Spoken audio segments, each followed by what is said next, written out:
And what I can say is, right now, we are all Filipinos. Lahat po tayo ninakawan. So, I think right now, it's time to fight for our right.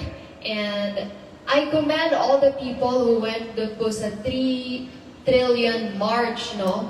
And kahit wala po ako doon, I have my voice, they have my prayers, and it's time na no division for this one, no colors.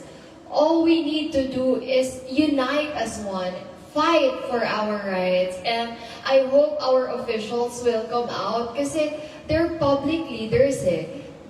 Some of the people voted for them kasi they trusted them. So I hope that they will not break the trust and they will see us as part of their family also. Siguro kung makikita nilang ganon, they will not do that to us. They will be accountable sa kanilang mga ginagawa.